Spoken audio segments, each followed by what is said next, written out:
કાગળના રૂપમાં એ પાણી ફરતું નથી. આપણી પૃથ્વી પર એમને એમ જ રહે છે. પૃથ્વીમાં કશું ખાસ છે જેને કારણે તે શક્ય બન્યું છે. પૃથ્વીનું આ બધું તેના તરફ ખેંચે છે. ખાસ શું છે? તો કે પૃથ્વી ઉપર ગુરુત્વાકર્ષણ બળ છે. ગુરુત્વાકર્ષણ બળનો ન્યૂટને શોધ કરેલી છે કે ગુરુત્વાકર્ષણ બળના નિયમને કારણે ઉપર ફેંકાયેલી વસ્તુ એ નીચે પડે છે, ખેંચાઈને નીચે આવે છે. એ જેવી રીતે કોઈ પણ વૃક્ષ ઉપર વના ઝાડ ઉપર થયેલા ફળ એ નીચે પડે છે, ફૂલ એ પણ નીચે પડે છે, શાકભાજી પણ તૈયાર થાય એટલે નીચે પડે છે. એ શેને કારણે થાય છે? તમે કોઈ પણ વસ્તુ ઉપર હવામાં ફેંકો તો પણ કે ગુરુત્વાકર્ષણ બળને કારણે આ બધું થાય છે. સુનિતા વિલિયમ્સે પૃથ્વીથી કેટલા કિલોમીટર ઉપર અવકાશયાનમાં ગયા હતી? તો કે 360 કિમી ઉપર એ અવકાશયાનમાં ગઈ. અને એ આપણી પૃથ્વીથી એટલું દૂર છે. આપણે પૃથ્વી પર એના જ અંતર એટલે કે ત્યાંથી 360 કિલોમીટર દૂર નગર શહેર કે નગર છે તો એ શોધી કાઢો. તો કે હા, અમારાથી 300 કિલોમીટર આપણે સૌરાષ્ટ્રમાં જવું હોય તો એ છે, અને આપણે મુંબઈ તરફ જવું હોય તો એટલું અંતર થઈ શકે છે. સુનિતા વિલિયમ્સ પૃથ્વીની આટલી બધી દૂર એ ક્યાં ગઈ હતી? તો કે અવકાશમાં ગઈ હતી. એટલે આપણે વિચારીએ કે અહીંયા નીચેથી અવકાશમાં અવકાશ આટલું બધું ઊંચું હશે કે 360 કિલોમીટર ઊંચાઈ પર એ ગઈ હશે. હવે તમે કહી શકો કે સુનિતાના વાળ કેમ ઉભા હતા? તો કે આપણે જોયું છે, વારંવાર જોયું છે કે અવકાશમાં શું નથી? તો કે ગુરુત્વાકર્ષણ બળ કેવું છે? શૂન્ય છે, કે છે જ નથી. કોઈ ટકા કશું કંઈ છે જ નથી. એટલે સુનિતાના વાળ અવકાશમાં કરતા એ ઉભા રહ્યા હતા. વિચારો, કોઈ પણ ધાર ઉપરથી પાણી કેમ નીચે આવે છે? પર્વતો પરથી પાણી નીચે આવે, ઉપર કેમ જતું નથી? તો કે ધાર પરથી પાણી પૃથ્વીના ગુરુત્વાકર્ષણ બળને કારણે એ નીચે તરફ આવે છે. આપણે કોઈ પણ વસ્તુ હવા ઉપર ફેંકીએ છીએ તો નીચે આવે. એ શેનું છે? ગુરુત્વાકર્ષણ બળ છે. એ ખેંચાણ છે પૃથ્વી પરનું ગુરુત્વાકર્ષણ બળ, એટલે એને ખેંચે છે. એવી જ રીતે પર્વત પરથી પાણી પણ આ ગુરુત્વાકર્ષણ બળના નિયમના કારણે એ નીચે પૃથ્વી પર આવે છે, ઉપર જતું નથી. બાળ મિત્રો, હવે આપણે આગળ એક પ્રયોગ જોઈએ જેમાં થોડું ઘણું ગુરુત્વાકર્ષણ બળના નિયમ વિશેની સમજૂતી છે. પ્રયોગ કરવાનો છે તો કે શું ચમત્કાર એ જોવાનો છે. એક નાનો કાગળ કોને ખેંચે છે? સિક્કાને. કોનું વજન વધારે છે? તો કે સિક્કાનું. કોનું વજન ઓછું છે? તો કે કાગળનું વજન ઓછું છે. છતાં ચમત્કાર એટલે કહેવાય છે કે કાગળ સિક્કાને ખેંચે છે. 5 રૂપિયાનો સિક્કો લેવાનો છે, એક નાનો કાગળનો ટુકડો લેવાનો છે. કાગળના સિક્કાના ચોથા ભાગનો 1/4 જેટલો ભાગ હોવો જોઈએ. પ્રયોગ કરવાનો છે. એક હાથમાં સિક્કો પકડો, બીજા હાથમાં કાગળ, બંને એક જ સમયે નીચે પડવા દો. શું થાય? તો કે હવે નાનો કાગળ સિક્કા પર મૂકો અને નીચે પડવા દો. આ વખતે શું થયું? તો કે એક આશ્ચર્ય થાય છે કે એ વખતે શું થાય છે? તો કે કાગળ એ સિક્કાને ખેંચે છે. કાગળ એ નીચે પ્રથમ હોય એટલે એ નીચે આવી જવાથી પૃથ્વીનું ગુરુત્વાકર્ષણ બળ હોય છે, તેથી સિક્કાને ખેંચે છે, ભલે સિક્કો વજનમાં ભારે હોય છતાં. આગળ પણ એક પ્રયોગ દ્વારા એ કરવાનું કે આપણે 2 કાગળના ટુકડા લઈએ અને કાપડ લઈએ તો કઈ વસ્તુ ઝડપથી નીચે પડી જાય છે? તો કે આપણે જોયું છે કે કાપડ કરતા કાગળ વહેલું નીચે પડી જાય છે. હવે બીજો પ્રયોગ છે, બીજો ચમત્કાર. ઉંદર હાથીને ઉંચકે છે. નવાઈ લાગે ને? હાથી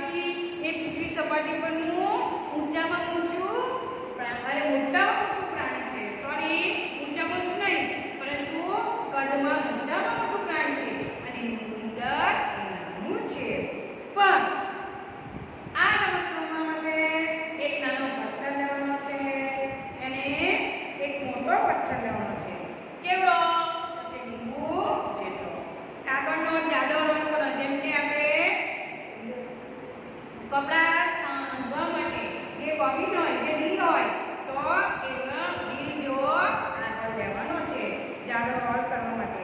ખાલી રીલ પણ આપણે લઈ શકીએ. કાગળના બનેલા ઉંદર અને હાથી જોઈશે. હાથીને ઉંદર આપણે બતાવ્યા છે, તો કેમ હાથી અને ઉંદર જોઈશે? તો કે હાથી ઉપર તરફ ચોંટાડવાનો છે પ્રયોગ દ્વારા.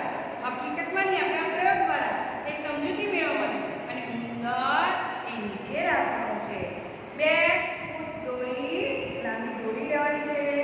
એક નાનો પથ્થર, એક છેડે એક નાનો પથ્થર બાંધવાનો અને એક છેડે મોટો પથ્થર બાંધવાનો છે. અને નાના પથ્થર સાથે કોને ચોંટાડવાનું છે? ઉંદરને, અથવા તો એને બાંધવાનો છે. દોરીના કાગળ બનેલા રંગમાંથી પસાર કરવાનું છે. બીજો છેડો મોટા પથ્થર બાંધો અને એના ઉપર કોને ચોંટાડવાનું છે? હાથીને ચોંટાડવાનો છે. કાગળનો રોલ આપણા હાથમાં પકડવાનો છે અને નાનો પથ્થર ફેરવવો.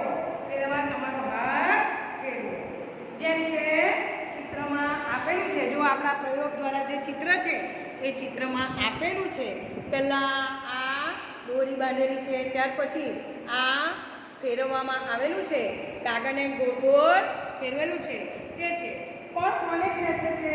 તમને આશ્ચર્ય થશે, નવાઈ થશે. એનું એક જ કારણ છે, ગુરુત્વાકર્ષણ બળ. તેને કારણે જે નીચે તરફ નાનો પથ્થર હોવા છતાં ઉંદર છે એની સાથે ચોંટાડ્યું, તો એ નીચે તરફ, ભલે ઉપર મોટો પથ્થર અને હાથીનું ચિત્ર છે તો એ નીચે તરફ પર ખેંચાશે. તો આ ચમત્કાર કેવી રીતે થાય? તો ચમત્કાર કયો છે? ગુરુત્વાકર્ષણ બળનો, જે પૃથ્વી સપાટી પર હોવાને કારણે એ હવામાંથી નીચે એને ખેંચે છે. હવે હકીકતમાં સરહદો ક્યાં છે? આપણે જોયું છે આ પૃથ્વીનો ગોળો છે, એના પર આપણે સરહદ બનાવી છે, અહીં પર પણ સરહદ બનાવી છે. પણ વાસ્તવિક જે પૃથ્વી છે તો તે પૃથ્વી પર કોઈ સરહદો હોતી નથી. સુનીતા અવકાશયાનમાં હતી ત્યારે એણે પૃથ્વી વિશે પોતાનું અવલોકન કર્યું હતું અને એનું વર્ણન કરતા કહ્યું હતું કે આપણી પૃથ્વી કેવી છે? ખૂબ સુંદર છે અને આશ્ચર્યજનક, નવાઈ લાગે એવી આપણી પૃથ્વી છે. અને અમે અવકાશયાનમાંથી બેસીને કલાક, કેમ કે 6 મહિના સુધી રહી હતી એટલે કલાકો સુધી આ આપણી પૃથ્વીને તેઓ જોઈ શકતા હતા. અને અમે આગળ પૃથ્વીનો ગોળ આકાર શું જોઈ શકતા હતા? તો કે આપણી પૃથ્વી કેવી છે? ગોળ છે એમ જોઈ શકતા હતા. પૃથ્વીના ફોટોગ્રાફ જુઓ. આ તો એક તરફનો ફોટોગ્રાફ છે. આ આપણી પૃથ્વીનો આખો ગોળા રૂપે ફોટોગ્રાફ છે. આ આપણી પૃથ્વી છે. આ જે ફરે છે તે રીતે આ રીતે એ ધીમે ધીમે ફરે છે. આ ફોટોગ્રાફ પૃથ્વીનો જોતા અવકાશયાનમાંથી લીધેલો છે. આજે આપણે નાની પૃથ્વીની જે ગોળાકાર પ્રકૃતિ છે એ ક્યાંથી લેવામાં આવી છે? તો અવકાશયાનમાંથી. તેના પરથી આપણે કહી શકીએ કે આપણી પૃથ્વી ગોળ છે. આપણે જાણીએ છીએ કે આપણી પૃથ્વી કેવી દેખાય છે? ગોળ દેખાય છે. પરંતુ હજારો વર્ષો પહેલા લોકો ફક્ત પૃથ્વી કેવી દેખાય છે તે વિશે ફક્ત આપણે તો અવકાશયાન દ્વારા માહિતી મેળવી શકતા. લોકો તો ખાલી અનુમાન જ કરી શકતા કે પૃથ્વી આવી હશે, પૃથ્વી કેવી હશે, પૃથ્વી કેટલી મોટી છે, આ બધું અનુમાન કરતા. તે કેવી રીતે ફરે છે તે શોધવા માટે વૈજ્ઞાનિકે સખત પ્રયાસો કર્યા છે. આપણે જોયું છે કે આદિમાનવથી માંડીને હાલના સમયનો મનુષ્ય એ રોજ રોજ કંઈક નવી ને નવી શોધ કરતો જ રહે છે, જેને કારણે આપણે આપણી પૃથ્વી વિશે, બીજા ગ્રહો વિશે, ચંદ્ર પર પણ આપણે જઈ શક્યા છે. તો આ બધું વૈજ્ઞાનિકોના સખત પ્રયાસોના કારણે આ બધું શક્ય બન્યા છે. આ ફોટોગ્રાફ જુઓ અને કહો, આ કોનો ફોટોગ્રાફ છે? આ પૃથ્વીનો ફોટોગ્રાફ છે. આ આપણી પૃથ્વીનો ફોટોગ્રાફ છે. આપણે ક્યાં રહીએ છીએ? તો કે આપણે ભારત દેશમાં રહીએ છીએ. તો તમે બીજી જગ્યાએ ઓળખી શકો છો? તો કે હા, અમે પૃથ્વીની આ ગોળા દ્વારા પૃથ્વીની બીજી જગ્યાએ ઓળખી શકીએ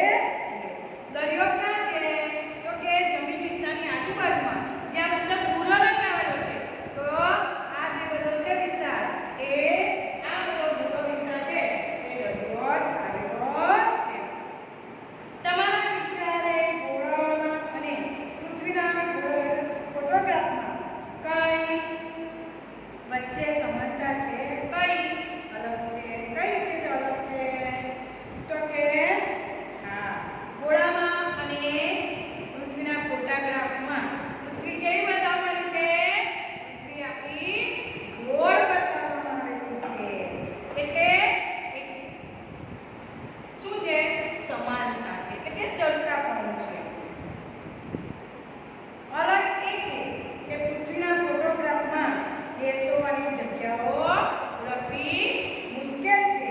જે આપણે આ અવકાશયાનમાં જે ચિત્ર લીધેલું છે આપણી આ પૃથ્વીનું, તો એમાં દેશો કે કોઈ સરહદો ઓળખવી સરળ છે ના. ફક્ત આપણે ભૂરો નીલો વિસ્તાર જોઈ શકીએ છીએ. તે શેનો વિસ્તાર બતાવવામાં આવે છે? તો એ કે પાણીનો વિસ્તાર આપણે જોઈ શકીએ છીએ. અવકાશયાનથી આપણી પૃથ્વીમાં કોઈ પણ વિસ્તાર આપણે જોઈ શકતા નથી. કોઈ પણ બીજા દેશ ઓળખવા મુશ્કેલ છે. જ્યારે પૃથ્વીના ગોળામાં, આ ગોળામાં આપણે દેશની સરહદો દર્શાવી શકાય છે અને એનાથી આપણે સરળતાથી ઓળખી શકીએ છીએ કે આ રહ્યો આપણો ભારત દેશ, આ રહ્યો ચીન, ત્યાર પછી આ રહ્યો આફ્રિકા ખંડ, દક્ષિણ એટલાન્ટિક સમુદ્ર, આ છે બ્રાઝિલ, આ છે દક્ષિણ અમેરિકા, ઉપર ઉત્તર અમેરિકાનું છે અને આ ઉત્તર મહાસાગર, પેસિફિક મહાસાગર, દક્ષિણ પેસિફિક મહાસાગર, ઓસ્ટ્રેલિયા, એ બધા દેશો આપણે જામ્બિયા, લીબિયા, એ બધા દેશો આપણે